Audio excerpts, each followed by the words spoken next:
Là où le Dieu règne, nous constatons la positivité. Au monde, makambozo sans les autres qui ne liboso. Au monde, libote les autres progresser. Nous constatons la réussite. Nous constatons le succès. Nous constatons l'élévation. Nous constatons la gloire. Est-ce que dans ta vie tu constates la gloire, bien-aimé?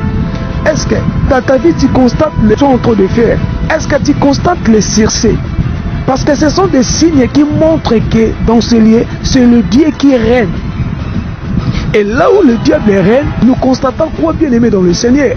Là où le diable règne, nous constatons l'échec à perpétuité. Là où le diable règne, nous constatons l'humiliation à perpétuité. Là où le diable règne, nous constatons toujours la négativité. C'est ça la différence. Donc on a le diabète. Donc on retrouve en normal. Mais ce sont des choses qui sont anormales, bien-aimés, dans le Seigneur. Toi qui es en train de me suivre, nalingi o revendiquer. Hôtel le manama bondeli. Yako lukare na nzambe na bomo inayo. Yako lukare na nzambe na kat na libota na yo. Jésus, ces jours-là, sont pas display lorsque bozo bondela. Et Seigneur, notre Père qui est aux cieux, que ton nom soit sanctifié, que ton règne vienne. Jésus le savait.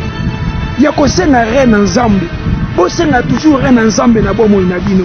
Senga kare na nzambe na musala na yo. Senga kare na nzambe na ba projet na yo.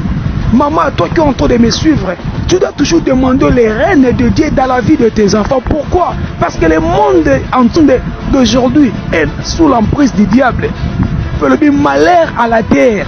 Malheur à la terre. Pourquoi malheur à la terre?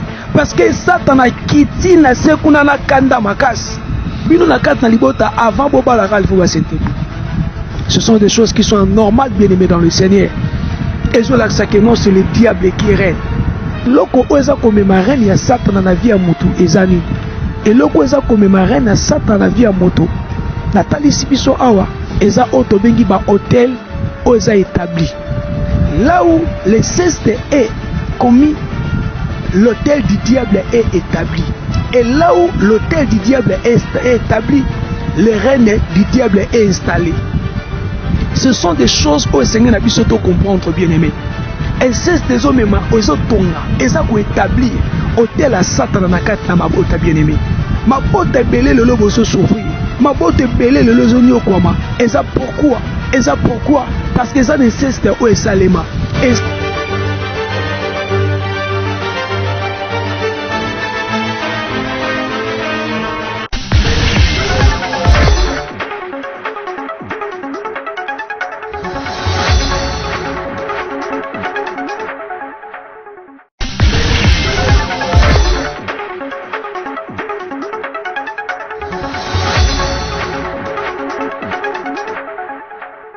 bonjour, bonsoir, tout dépend de l'ère dans lequel vous êtes en train de nous suivre. Je suis Taylor Mayekodi, pasteur responsable de l'église du plein évangile paroisse de Biella. Et l'Éternel nous a mis à cœur de partager avec vous ce thème qui est très important. Et c'est pourquoi désormais, chaque semaine, Bondakolanda, émission Nabiso Oyo, vous allez intituler La parole qui vivifie. Et dans cette émission, il y aura toujours des messages, de précisément la parole de Dieu, et comme ma vie, na cap na bon mon abino ba en ensemble. Yango yozo landanga lelo, je vous demande, vous devez vraiment s'abonner sur notre chaîne YouTube afin que vous allez toujours informer na ba message union sur Oyo Togobanda ko diffuser. Et le thème que l'Éternel nous a mis à cœur, il y a qu'on partager nabino pendant ces mois de mai est intitulé Que ton règne vienne.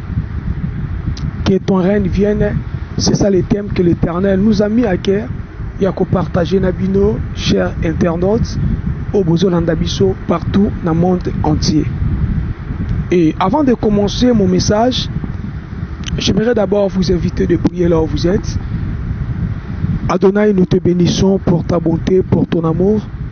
Bénis toutes les personnes qui me suivent à ce moment. Et nous te recommandons ces instants. Nous voulons que tu nous parles, Père éternel. Laisse que la parole qui sera prêchée pendant ces quelques minutes puisse amener la vie dans la vie de ton peuple au nom puissant de Jésus. Amen. Je vous invite de lire la Bible. Nous sommes dans le livre de Matthieu chapitre 6 et Matthieu chapitre 6, oui. Nous allons lire le verset 9. Qu'est-ce que la Bible nous dit dans le verset 9? La parole de Dieu nous dit ceci. Voici donc comment vous devez prier. Notre Père qui est aux cieux, que ton nom soit sanctifié, que ton règne vienne, que ta volonté soit faite sur la terre comme au ciel. J'aimerais que tu soulignes dans ta Bible que ton règne vienne. Je recommence pour une meilleure audition. Matthieu chapitre 9, le verset, Matthieu chapitre 6 plutôt, le verset 9. Écoutez ce que la Bible nous dit. Voici donc comment vous devez prier. Notre Père qui est aux cieux, que ton nom soit sanctifié, que ton règne vienne, que ta volonté soit faite sur la terre comme au ciel. J'aimerais que tu soulignes dans ta Bible que ton règne vienne. C'est ça maintenant le thème que nous allons exploiter. Que ton règne vienne. Dans ce thème, qu'est-ce que nous devons d'abord comprendre? Dans ce thème, Nabiso Oyozali intitulé Que ton règne vienne, tout ça dans Momoko wana et outil na verbe régner. Et mon ezanini ezali mo ozali reine. Et mo reine et outil na verbe régner. Et le verbe régner maintenant elingi kolobanine. Parce que dans le passage public à Wabazo l'Axabisonine. Et on nous a en train de nous montrer les disciples de Jésus un jour va pousser ni pembeni ya Yesu. Babi maître et sengeli na yo on la kisabiso le lengeni ne sengena biso kobondela. Donc il parla à Jésus en disant Jésus, tu devais nous montrer comment prier de la même manière que Jean a montré à ses disciples. Maintenant Jésus était en train de montrer à ses disciples comment vous devez prier. Et maintenant lorsque Jésus parlait, écoutez ce que Jésus dit. Là maintenant nous sommes dans le livre de Matthieu chapitre 6 le verset 9. Jésus dit ceci, lorsque vous priez, et Seigneur notre Père qui est aux cieux. Là c'est la première chose. Deuxièmement, que ton nom soit sanctifié. Troisièmement, que ton règne vienne. Donc le thème que nous allons exploiter est intitulé Que ton règne vienne. Et là-bas, koloba, na kata thème oyo, que ton règne vienne. Tout ça, dans le mot d'abord, oyo ça l'objet, il y a un message nabiso, ezali le mot reine. Le mot reine maintenant est outil wapi. Le mot reine est outil na verbe régner. Et verbe régner est li kolobanine. Verbe régner est li koloba exercer la domination et li koloba exercer l'autorité. C'est-à-dire, mutu azako régner, aza mutu azako exercer sa domination. Donc lorsque balobi et Taylor azako dominer. Lorsque babi Taylor azako régner et loko li kolobanine. Et li koloba Taylor azako exercer aux ali la domination. Taylor azako exercer nin. Taylor azako exercer aux ali une autorité. Donc dans ce passage biblique, Yesu azotali sa ba disciple na ye que à tout moment obozo bondela et Seigneur na bino bosinga ka reine Nzambeya. Et pourquoi Yesu azali enseigner peuple, azali enseigner ba disciples que lorsque bazo bondela basenga ka toujours ozali reine Nzambe. Bien aimé, c'est très important. J'aimerais que tu retiens ceci. Dans le monde spirituellement, et ça n'a pas tout mis balé barenyaka. Spirituellement, c'est le Dieu qui règne. Et en deuxième position, c'est le diable qui règne, bien aimé. Na oeza bomo inabiso. Na oeza mabota nabiso. Na oeza misar nabiso. Et seigneur nabiso to bosa na eloko ote. Et ça toujours na batumi balende barenyaka.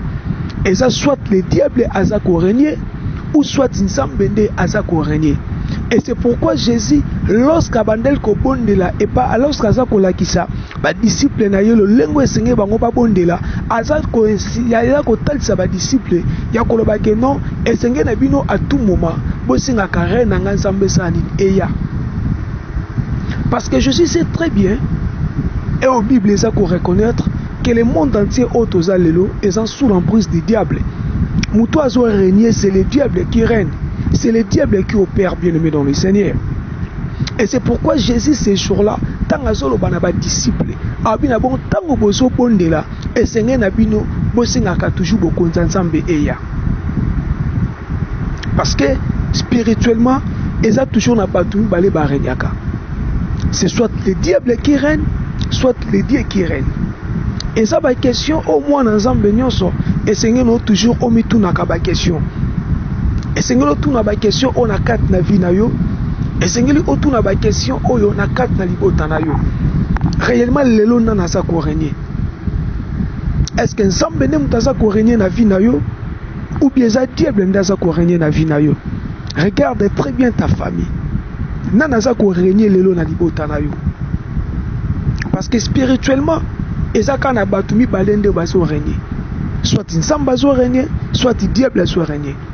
Na ba vie na biso, na misala na biso, pe na o eza mabota na biso. Donc ezaka toujours soit le diable, soit Dieu qui règne. Yangwana Yesu azotalisa ba disciple que tant bozo bondela esengeli à tout moment bosengaka o eza reine ensemble. Bolbaka que ton règne vienne.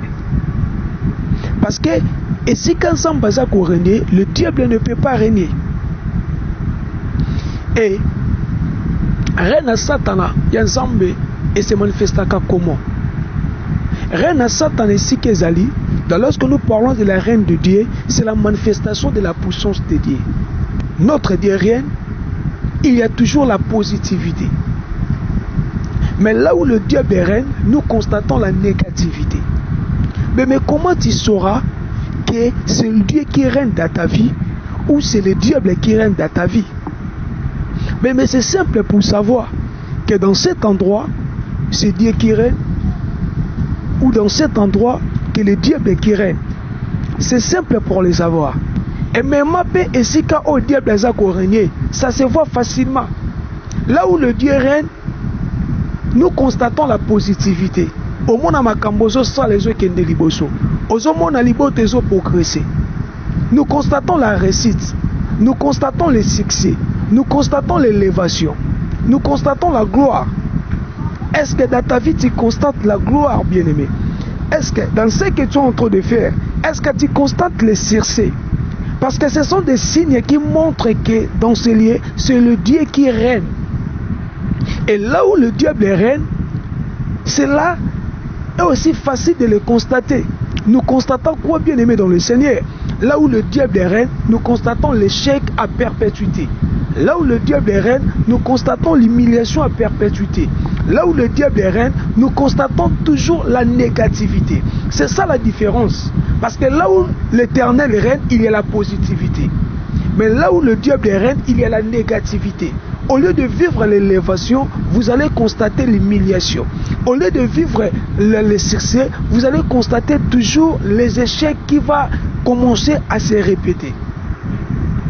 Et ce message est venu pour que yo comprendre et afin que on se positionne pour que Renzambende a régné na kat na bomoina yo. Bato belé lelo, ils sont en train de souffrir.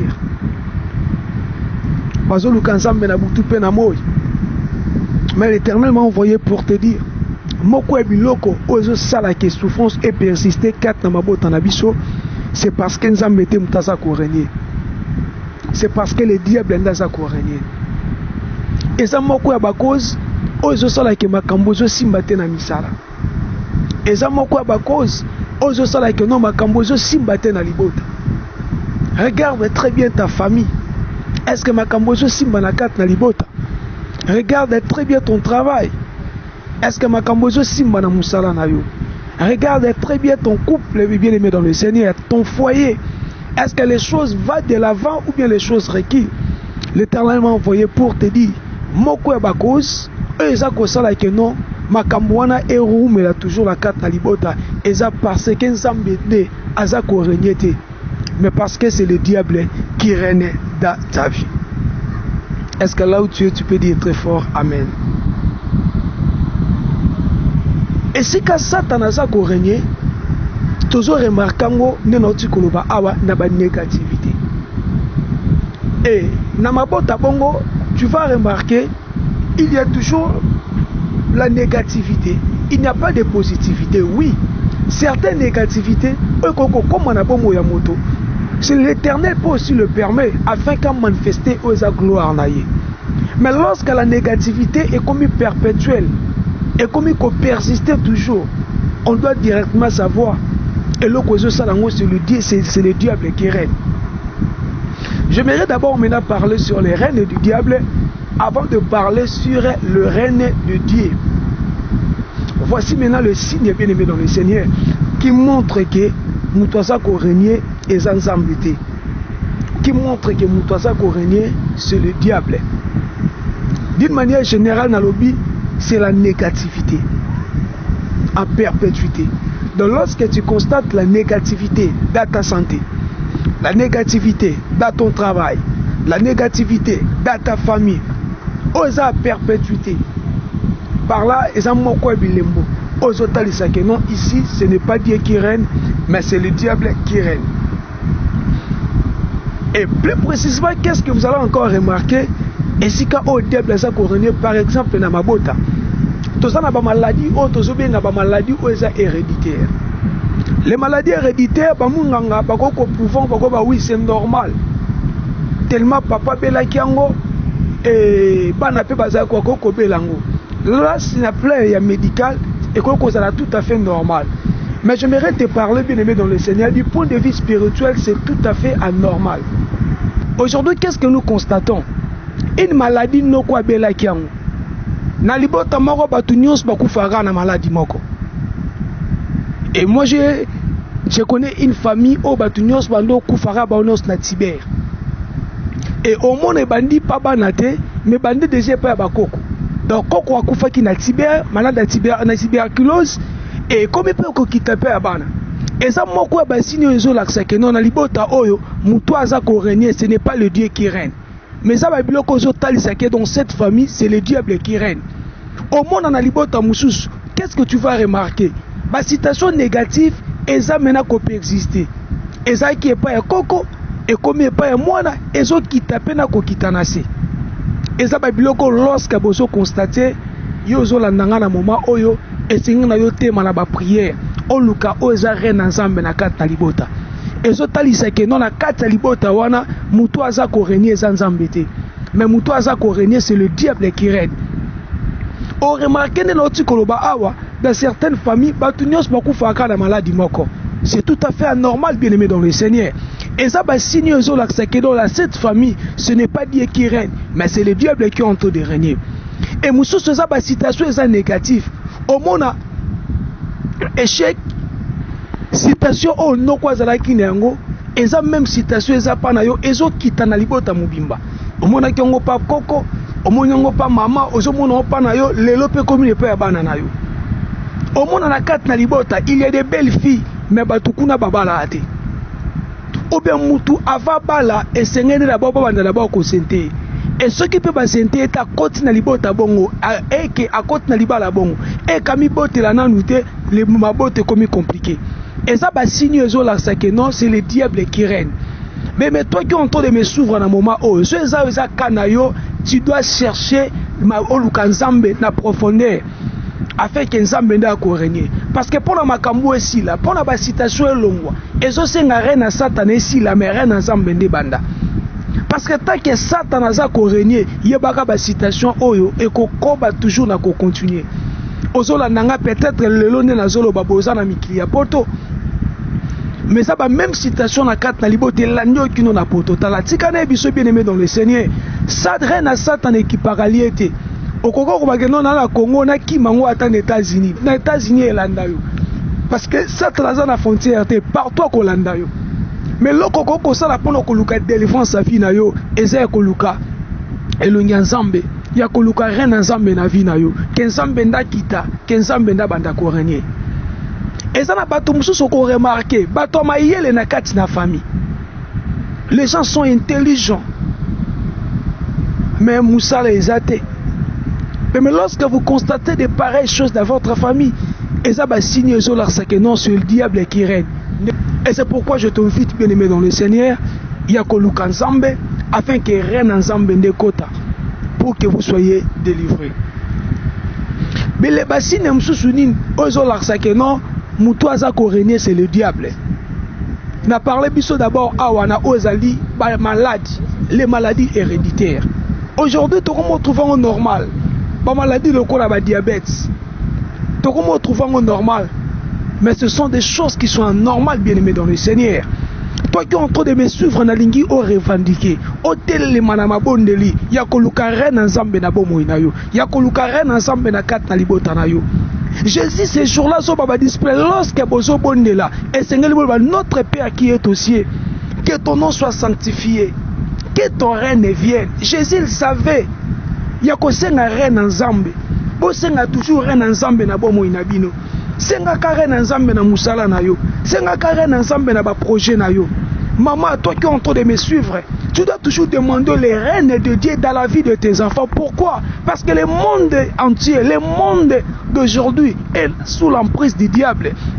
Écoutez ce que la Bible nous dit dans le livre d'Apocalypse. La Bible nous dit malheur à la terre. Pas bien malheur à la terre. Pourquoi malheur à la terre? Parce que Satan a quitté na sekunana kanda makas. Et la Bible nous dit encore que soyez prudents. Car votre adversaire, le diable, il rôde autour de vous comme un lion rugissant, cherchant qui dévorer. Ce sont des choses qui doivent nous pousser, bien aimés dans le Seigneur.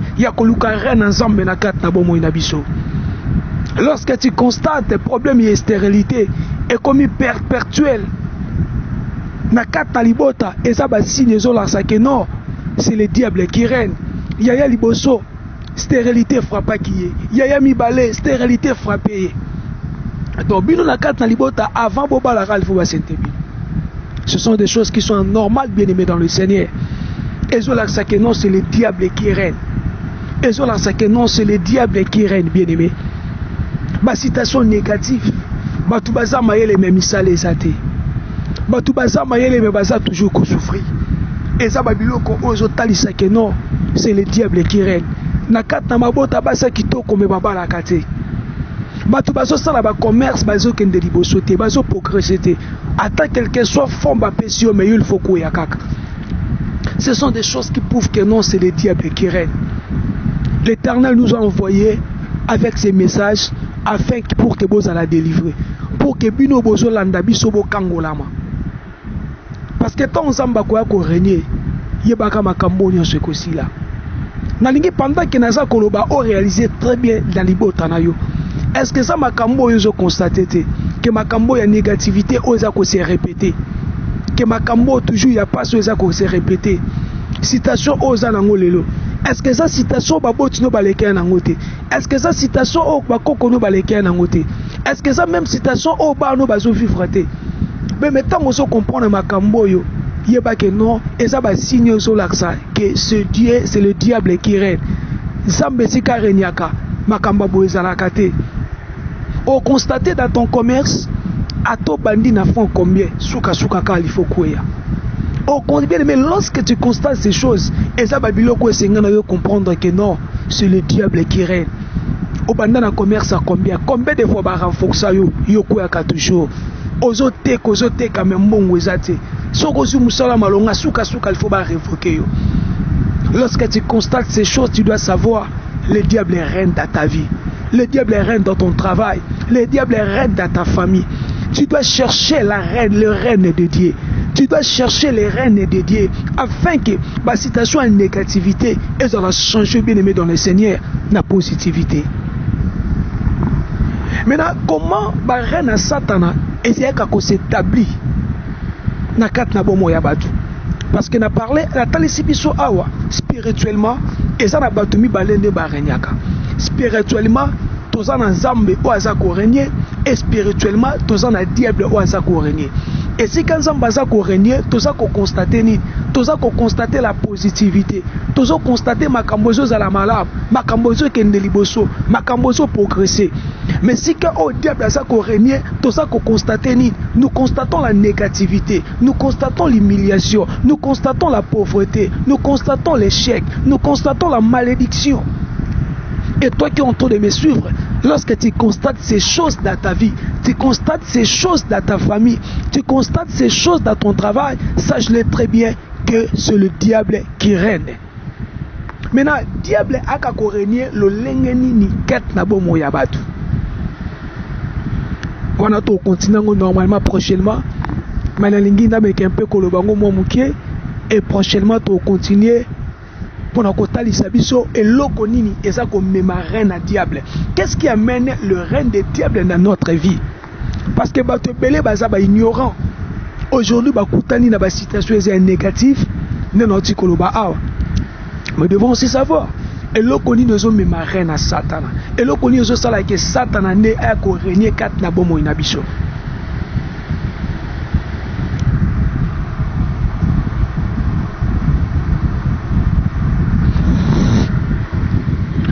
Bien-aimé dans le Seigneur, rien à Satan essaie de s'installer comment Nabomo Nabiso. Rien à Satan essaie de moko y a pas moyen. Où est-ce comme ma reine y a Satan Nabomo Nabiso et ça autobengi ba hôtel établi. Ba hôtel établi.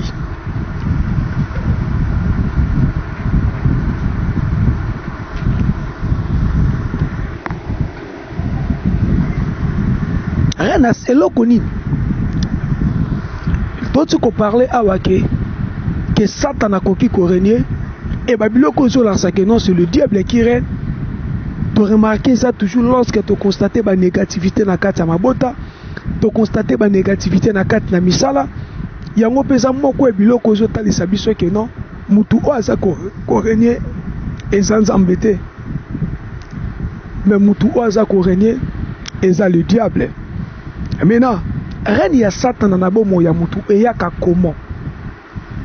Rien y a Satan et yaka ko installer comment na musala ya mutu. Rien y a Satan et yaka ko installer comment na libota ya mutu. Maintenant lingi o retenir moko e biloko oza ko mema rien ya diable na kat na bomo na biso na kat na mabota na biso eza auto bengi ba hôtel diabolique.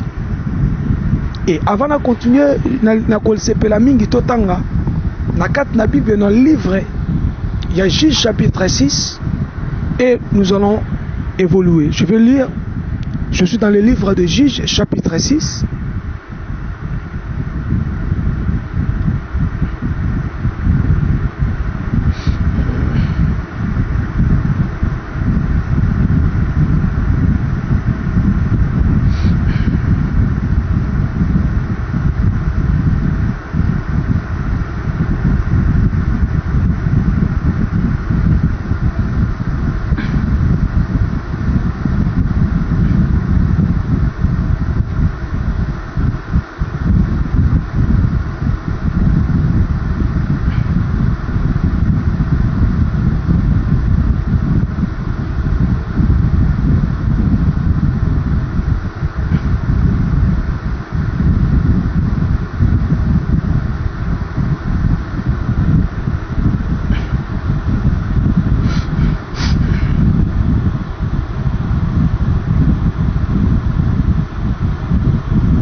Nous sommes dans le livre de Juges, chapitre 6, le verset 13.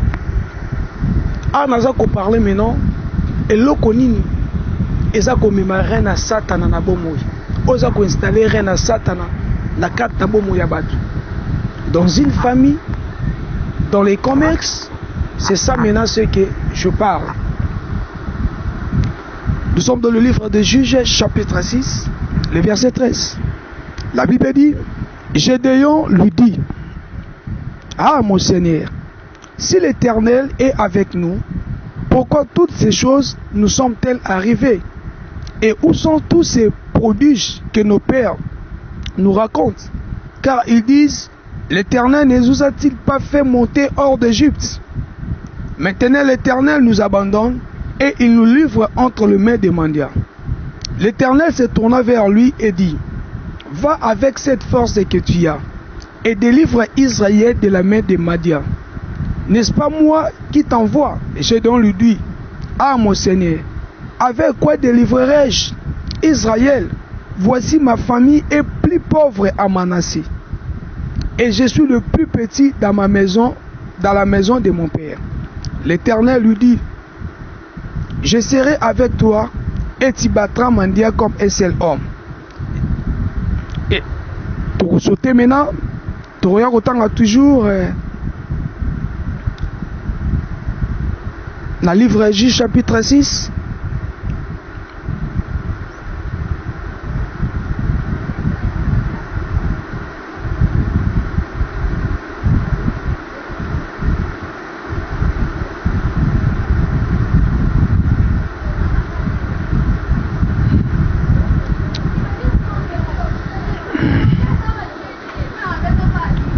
Maintenant, dans le livre de Juge chapitre 6, verset 25, la Bible dit, dans la même nuit, l'Éternel dit à Gédéon, prends les jeunes taureaux de ton père et un second taureau de 7 ans, renverse l'autel de Baal qui est à ton père et abat les pieds sacrés qui est au-dessus. Tu bâtiras ensuite et tu disposeras sur le haut de ces rochers un autel à l'Éternel ton Dieu. Tu prendras le second taureau et tu offriras un holocauste avec les bois et de l'idole que tu auras abattu.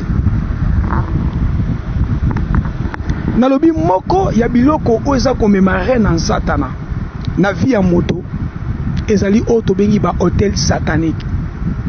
Et lorsque tu lis qu'on parlait sur ba hôtel ezanine.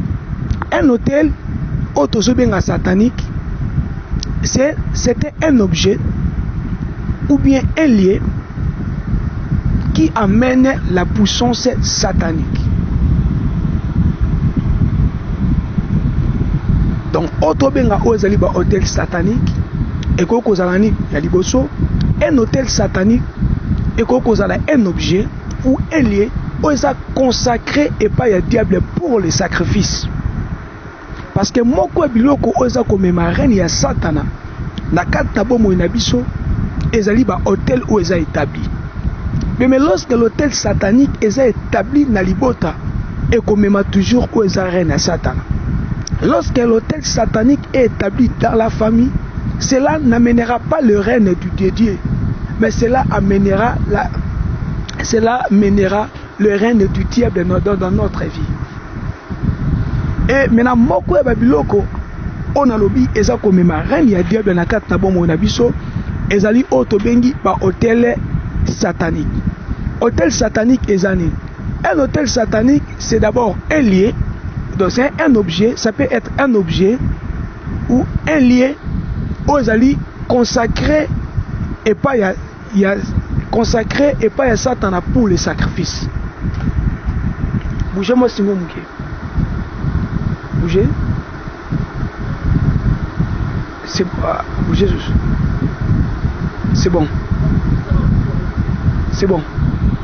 Vous avez une maison? T'as bien béni, il faut son fils.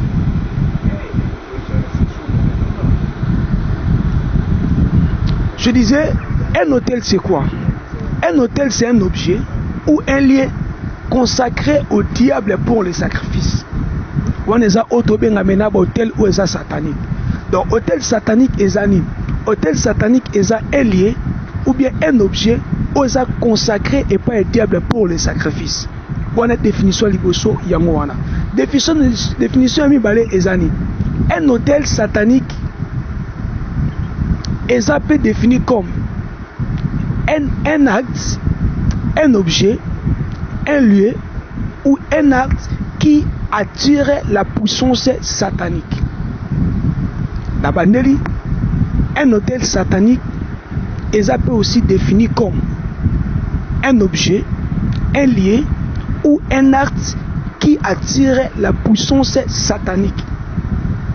Lorsque l'hôtel satanique est établi dans la mabota, est comme ozali règne ya Satan bien-aimé. Mabota belé baza ko souffrir parce que na kat na mabota il y avait un hôtel satanique aux allées établi. Dans le livre Totangi Awa, il y a Juge chapitre 6. Et na partie verset 11, Bible talisabiso libota oya Israël. Précisément talisabiso ozaki libota oya Gédéon. Bazaki na kati ya tribu ya Manase. Bible lobi bazaki na kati ya souffrance. Babande konyo kwama. Et pourquoi libota o bande konyo kwama? Pourquoi libota o bazaki na kati na souffrance? Et Bible ça ko préciser ezaki libota o ezaki les plus pauvres na kati ya tribu ya Manase. Libota Gédéon bande konyo kwama pourquoi? Babande konyo kwama parce que na kati na libota ezaki un hôtel moko ya Satana. Il y avait un hôtel satanique qui est établi. Bible parle de l'hôtel Yabadi Yabal.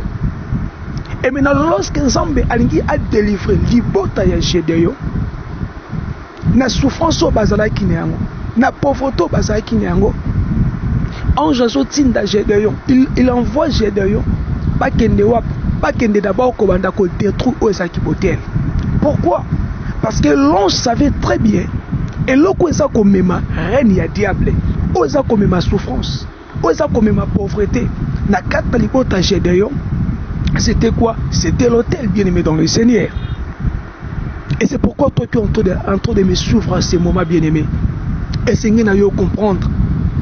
Et là que ça que le diable a régné, ezali ma hôtel satanique où ils ont établi na kat na mabota. Mais là où il y a l'hôtel satanique, le diable règne toujours. Là où il y a l'hôtel diabolique, l'Éternel ne règne pas, mais c'est le diable qui règne. Là où il y a l'hôtel satanique, c'est la pauvreté qui règne. Là où il y a l'hôtel satanique, bien aimé dans le Seigneur, dans cet endroit-là, Dieu ne règne pas, mais c'est le diable qui règne. Et là où le diable règne, il n'y a pas la progression, il n'y a pas l'élévation, il y a l'humiliation. Il n'y a pas de réussite, mais il y a l'échec, bien aimé. Aujourd'hui, tu vis, c'est le diable qui règne. Et tellement c'est le diable qui règne dans ta vie, tu vis quoi? Humiliation ezali. Tu vis quoi? La stérilité. Mais Nzambatini qui ngana révélé yo que moko e babiloko eza ko sala que non Satan a régné. Ezali nini? Eza ba hôtel na ye obo établissa na kati na mabota. La kati famille ya Gédéon ezaki na hôtel où ezaki établi.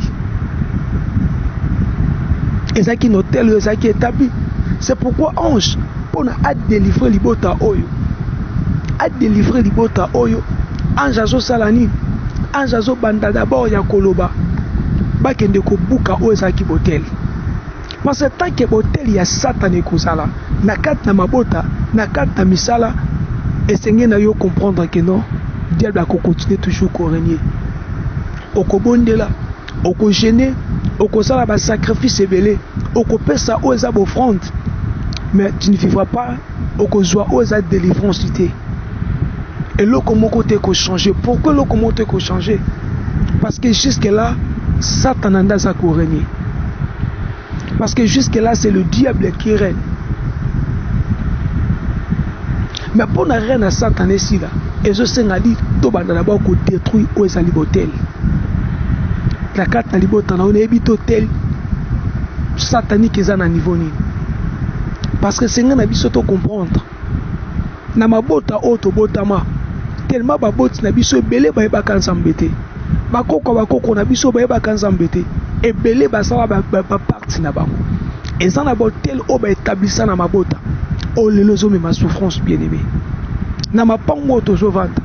Mais si ko tozo sala musala. Bato baleka biso to baleka liboso na biso to yebiti. Et tellement bato baleka liboso na biso to yebiti. Ceux qui bazaki na alliance na ba Satana. Et ko pe ko sala ke ba établissé ezala ki hôtel. Ba établissa hôtel na mapango. Otozo vanda lelo. Yango ko remarquer ça na mapango mususu. Mutu soka koti wana. Quel que soit mbongo azaki nango tanga kobi, il faut toujours akweya. Et ça na mapango mususu mutu soka koti wana. Jamais ko bima na lupango wana te sanka kufela mwana. Et ça babiloko ezo la kisake non, c'est le diable qui règne. Mais lorsque tu vis de pareilles choses dans ta vie, et le liboso tu dois comprendre, mutu azako régner, c'est le diable. Et la deuxième chose, c'est que tu dois comprendre. Et le coup, ma reine à diable, c'est quoi? Moko et biloko. Oza comme ma reine à diable, na bomo ya mutu. Eza ba hôtel où eza établi. Eza ba hôtel où eza établi. Nakata libota Gédéon, il y avait la souffrance. Pourquoi il y avait la souffrance? Parce que Zaki n'a hôtel où eza qui établi. Il y a le libota Gédéon Zaki la plus pauvre Nakata Manassé. Pourquoi? Parce que Zaki n'a hôtel moko eza qui établi. J'aimerais que tu retiens ceci. Là où l'hôtel du diable est établi, le diable règne toujours. Là où l'hôtel du diable est établi, le diable règne toujours. Il est impossible que l'Éternel aille régner na bomo na yo étant que l'hôtel a Satan les anan na carte na vie na yo. Étant que l'hôtel a Satan les anan na carte na bota na yo. Aujourd'hui tu peux prier Zambia ka ko régner. Zamba ko régner comment? Lorsque l'hôtel a Satan les anan. C'est pourquoi le travail au Seigneur na biso to sala eza d'abord ya ko buka ba hôtel. Oh ya Satan et tongama na bomo na biso. Et Seigneur d'abord et bukana. Mais na pona to sou ki salelo et Seigneur ni mena au comprendre comment l'hôtel ya Satana eza ko sala établi na bomo na biso. Parce que n'a parlé awa sur les reines du diable. Tatali si biso reine à diable na vie à mutu eza ko moma négativité. Et ce sala que vie à mutu ke ndelibo sote.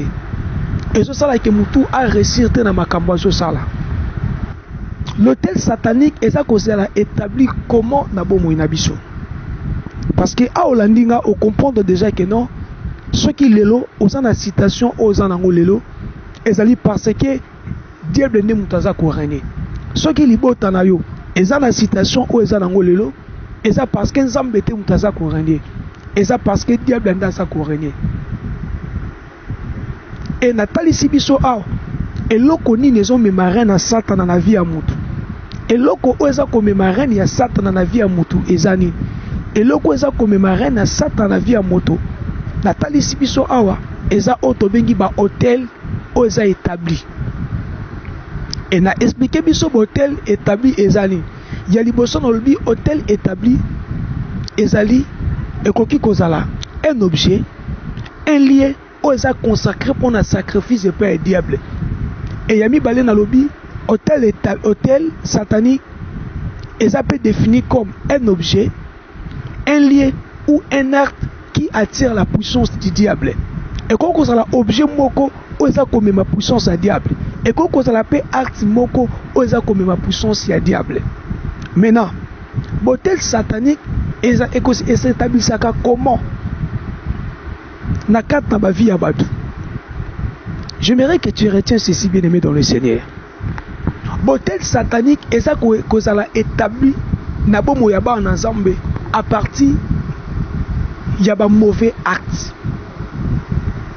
Na lingi o comprendre très bien yoza kolandanga. J'aimerais que tu me suives avec beaucoup d'attention, bien aimé dans le Seigneur. Tout mauvais acte établit l'hôtel du diable. Je recommence. Tout mauvais acte, les actes que tu poses, sache-les très bien. Tous les mauvais actes que tu poses établit l'hôtel du diable dans ta vie. Établit l'hôtel du diable dans ta famille. Établit l'hôtel du diable dans ton travail. Tous les mauvais actes ne passent, les actes que nous posons ne passent jamais inaperçus. Aujourd'hui, quels sont les actes que tu poses, bien-aimé? Quels sont les actes que toi tu as posés? Ou quels sont les actes que tes parents ont posés?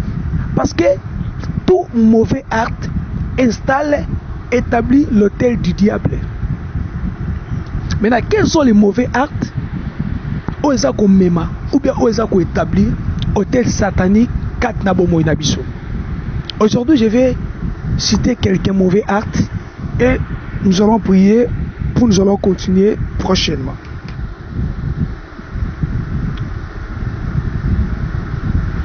Nous allons citer maintenant les mauvais actes où ils ont établi un hôtel satanique na carte na bomo inabiso.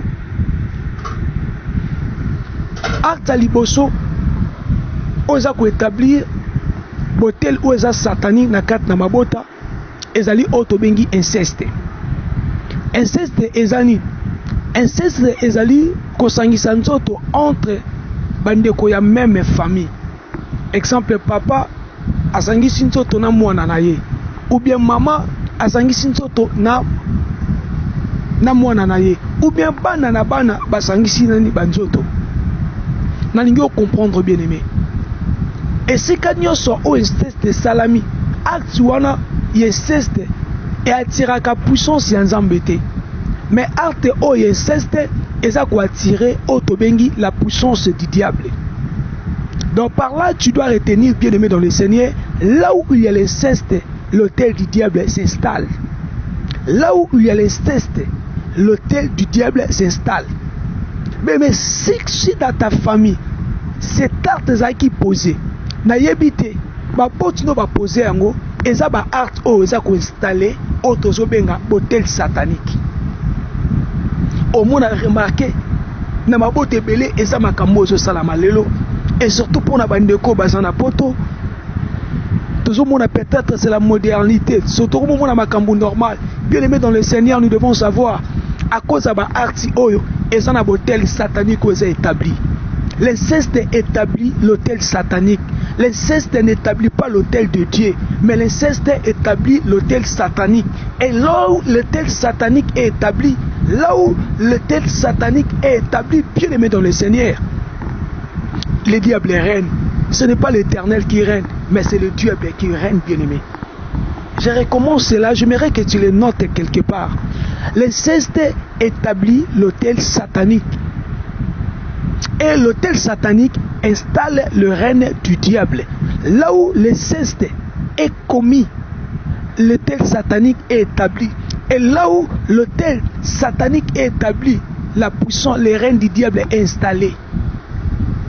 Là où l'inceste est commis, l'autel du diable est établi. Et là où l'autel du diable est établi, le règne du diable est installé. Ce sont des choses où le Seigneur n'a pas pu comprendre, bien aimé.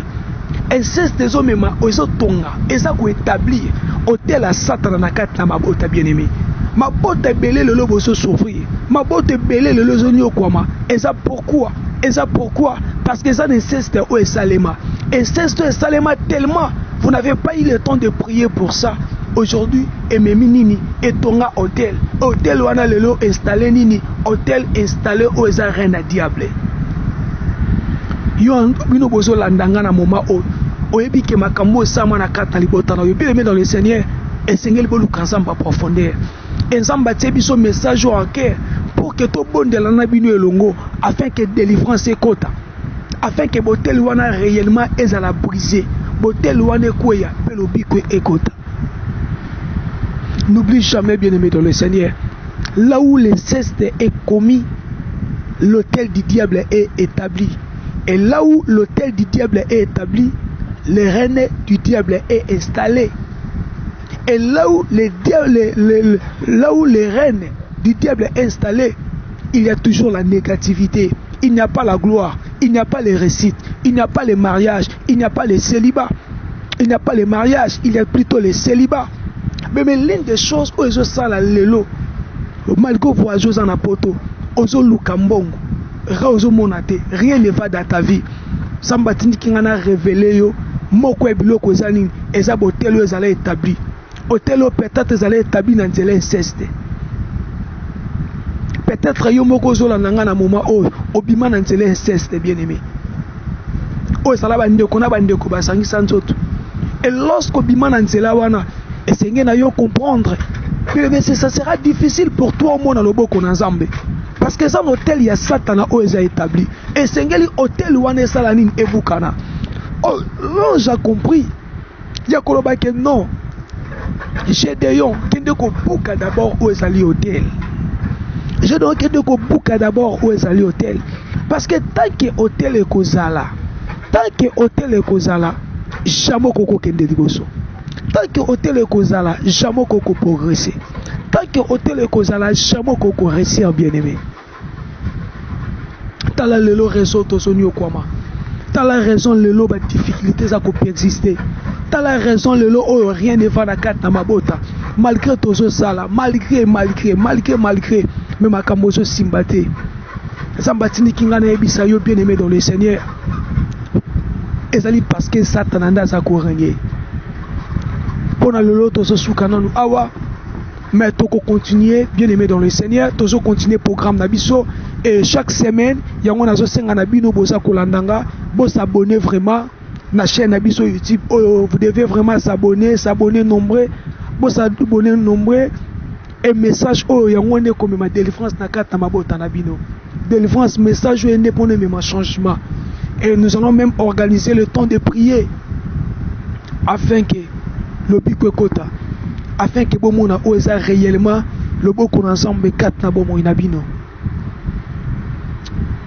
Dans l'ingéna sala comme na suka message nanga. Nous allons un résumé et nous allons prendre quelques minutes na carte na mabondeli. Mais yo oyo au sentir touché bien les mêmes message oyo. Mon numéro est Zawana et c'est le même numéro naza ko utiliser na WhatsApp et vous pouvez me contacter et to ko soit vraiment terre ko bondela. Et yo pour landi message oyo nalingi esuka kaka pa na yote. Mais partager message oyo bande ko mususu pe ba landengo. Afin que bamona ozali loboko nanzambe. Et comme rappel, thème nabiso otozali ko parler, zamba tebiso na motema to parler et pendant ces mois yame ezali que ton règne vienne. Que ton règne vienne. Na meki un peu ko talisa biso que spirituellement ezana batumi balendo baza ko régner. Mais mokili oyo tellement ça sous l'emprise du diable. Muto aza ko régner makasi nezana neza diable. Parce que Bible zo bana biso na Apocalypse malheur à la terre. Parce que Satan a quitté kati na bi a quitté na se na kanda makasi. Yango wana nzamba comprendre ki tanga zo la kisaba disciple na yelo lengo esengeli bango ba bondela. Jésus zo bana bango na 3e position alobi tango zo bondela esengeli boloba que ton règne vienne, règne ensemble nde eya. Et Nathalie Sibiso spirituellement, et ça n'a pas tout mis balende baza ko régner. Spirituellement, Satan a ko régner, et spirituellement, Zambépé a ko régner. Et si quand Zamba a ko régner, tu dois constater la positivité. Mais si quand diable a ko régner, tu dois constater la négativité. Makambozo simbate, makambozo kendelibosote. Et Nathalie Sibiso a, lorsque tu as remarqué na bomo inabiso, tu as remarqué na kat na misa na biso. Tu as remarqué que la négativité n'est pas persister et ça peut moko ya signe ozo la kisake non muto aza ko régner et sans embêter mais le diable. Lorsque tu as constaté ba maladie auto bengi héréditaire, lorsque tu as constaté ba situation négative, oh papa monaki et ça comme nokola héréditaire et ça moko ya signe ozo talisa que non mutu o aza ko régner et sans embêter mais mutu o aza ko régner c'est le diable.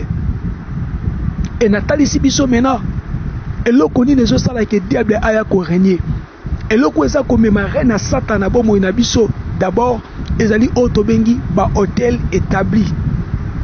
Parce que c'est les hôtels établis qui amènent, qui installent le règne du diable dans notre vie. Aujourd'hui, reine ensemble s'est installé à Bomo Inayo à cause de ba hôtel. Et Nathalie Sibiso hôtel les années. Et Nathalie Sibiso peut comment l'hôtel satanique et les allait établi. L'hôtel satanique et les allait établi na vie en moto. À partir de ba art tu les a posé. Bébé ba art ni yo posé. Et nanzela ba art on a il faut y ba que non. Et ça li peut ko mema. L'hôtel satanique na carte na bomo na yo. Et moko ba art on a lobeli lelo ezali auto bengi inceste. Inceste lobeza ko sangsanzoto entre bandeko na bandeko. Beneme soki ozo landanga et que makambo sama na kata libota na yo esengeli o comprendre que non, il y a un hôtel satanique qui a déjà établi. Et cet hôtel va toujours amener les reines du diable dans ta vie. Cet hôtel n'amènera pas les reines du Dieu, la reine de Dieu, mais amènera toujours les reines du diable. Et solution est à moko. Et c'est un abisso d'abord, tout bandako buka ou eza botelo. Yango pendant ces quelques minutes, tout ce bon de la pona ko buka bien aimé, ba hôtel ne se tonga mana babo tanabiso nanzela beseste. peut-être que non on a commetté CSTT mais oyebite ba arrière parent na yo est-ce que bakoko na biso ba commettango parce que so ba commettango et que to zwa temps ya kobondela te yebaka ezape makambo ekoko influencer bomo na biso eza makambo ekoko détruire pe bomo na biso peut-être oyebite bana na ona ndako déjà basala yango ozomona na ndako makambo so simbate parce que ba commettant déjà aux inceste inceste ça ko établir rien à Satan bomo na biso et rien à Satan eza ko établir ba hôtel ya Satan et ba hôtel ya Satan eza ko installer rien à Satan et rien à Satan ezo me ma pauvreté ezo me ma souffrance nangi to bondela et si ko zali zo bondela longo na ngai olobi kolo Yesu na pesio merci pour le message ya mokolo alelo soit na yo lokumu au nom puissant de Jésus dobalelo na zubo konzi ya kobuka botel nyonso ya Satana oyo ezala établi na bomoi nanga na nzela ya inceste au nom de Jésus. Au nom de Jésus. Au nom de Jésus. Et reste calme. Je vais prier avec toi. Au nom puissant de Jésus. Adonai, je prie pour la bande nyonso oyo. Balandi biso na mokolo ya lelo. Na zubo kondi. Ya ko brise botel nyonso ya Satana. Oyo ezala établi na bomoi na bango na nzela ya inceste. Nazo briser yango au nom de Jésus. Nazo briser yango au nom de Jésus. Nazo briser yango au nom de Jésus. Hôtel nyonso ezala établi na bomoi na bango na nzela ya inceste. Oyo installer lelo reine à Satana. Reine à Satana ezo mema pauvreté. Reine à Satana ezo mema maladie. Nazo briser yango au nom de Jésus. La bouki yango au nom de Jésus. La bouki yango au nom de Jésus-Christ. Na déclaré kobanda lelo eza na nguya moko te na bomoi na bango. Eza na nguya moko te na kati na bavi na bango au nom de Jésus. Babengo le fait dévora zambo yanolaka na moto.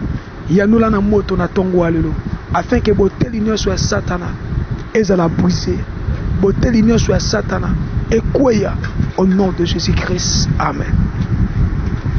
Oui, Samba pambola bino yo zwa kitana yo yako landa message oyo maintenant lobi désormais pour moi oyame c'est ça le message on zamba te biso na motema to partager na bino pendant tous ces mois yame donc chaque semaine eza toujours na belema ya sika o banda kolanda donc semaine oyo toi qui vraiment na déjà l'introduction un message na biso et les semaines au peso continuer tokota toujours ezabelema ya sika et pour na ozala toujours à la page et kozala malamu mingi o s'abonner vraiment na chaîne na biso YouTube o s'abonner kozala très important et pour que ozala toujours à la page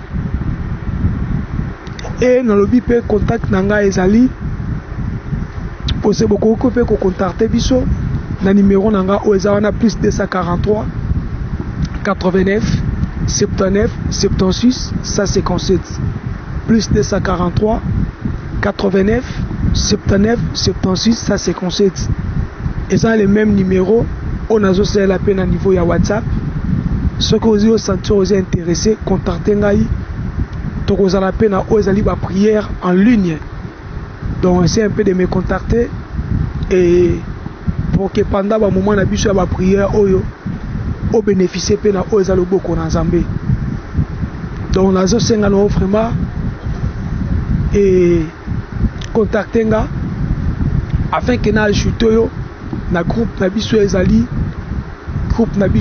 Aimons nous vivons et c'est un groupe oza sur WhatsApp et c'est uniquement pour le prière donc tous en a pour soutenir biso na mabondeli partout bozali et beaucoup tarder à partir à WhatsApp pour se présenter à partir à WhatsApp et n'a quoi ajouter yo na groupe na biso o ezali aimons nous vivons afin que tous wata ko solo là peut tous wata ko bondela mais yo landi vidéo lelo oyo esukaka pa na yo mo côté partageons au pepe bande ko mususu ozolanda na Facebook ozolanda na WhatsApp ozolanda na ba YouTube partout où trouver vidéo oyo esuka po na yo mo côté partageons na bande ko mususu et kozala malamu mingi na comme na suka message na ngai et je bénis tout le monde que le Tout-Puissant vous bénisse yo se disposer qui pour nous landa message oyo et Zamba Pambola beaucoup plus Papa Sami Sikazali na Suisse le Kumunankolo que Dieu vous bénisse abondamment